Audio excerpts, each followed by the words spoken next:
In the name of Allah, the Beneficent, the Merciful, I begin with the greeting words of paradise. Assalamu alaikum wa rahmatullah.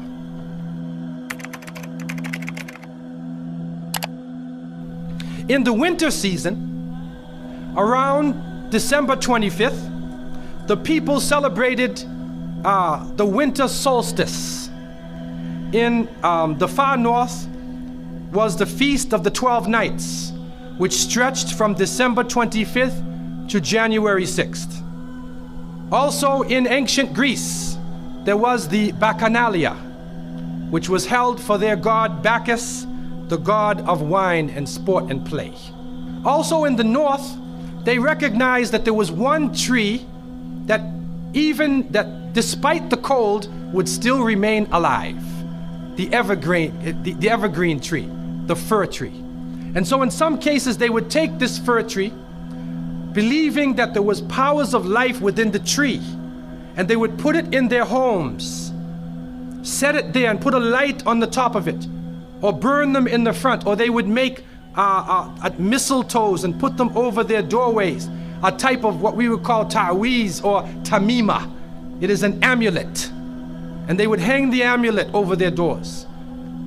One of the interesting individuals, and you can look this up if you can find it in the dictionaries or encyclopedias, is a man called Mithra. This is a very mysterious character. And when you look at history, you find that this individual called Mithra was born on December 25th. His day of the week was the 7th day of the week, that we still call Sunday. He was supposed to be the son of the sun god himself, and they had a special sacrament made up of bread and wine, and they would make this drink during this time, and supposedly he died for the sins of the people. Sounds familiar, doesn't it? Now, New Year's Eve historically in the north was known as Hogmanay. Originally, the New Year for the Romans was March 1st. That was the New Year, not January 1st.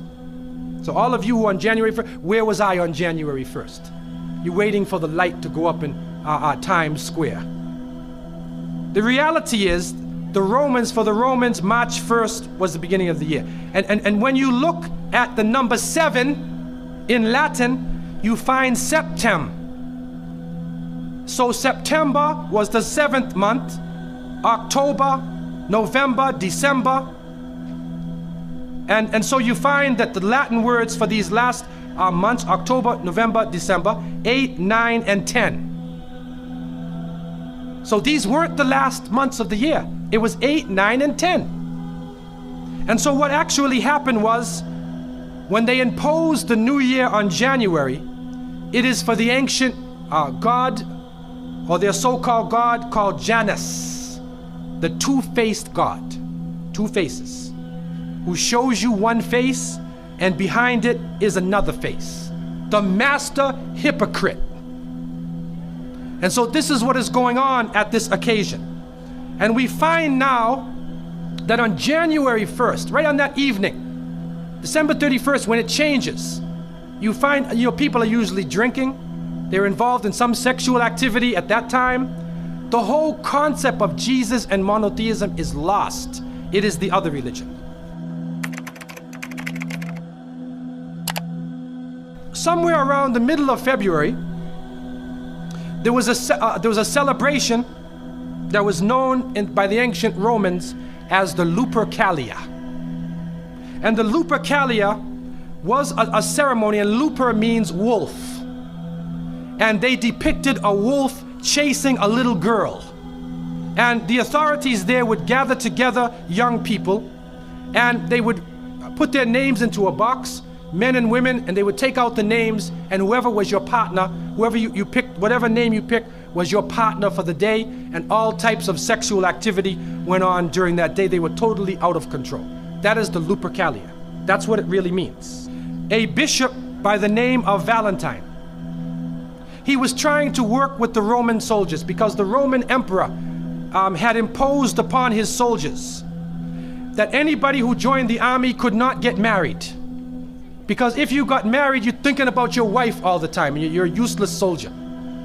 But the soldiers wanted to get married, so St. Valentine worked with them, and he was captured by the Roman emperor, he was imprisoned, and he was beheaded. And so a legend formed around St. Valentine's Day. In one case, it said he even helped a blind young girl. He was trying to help her get married. And so she wrote a note, and it was found in his jail cell, "To my Valentine."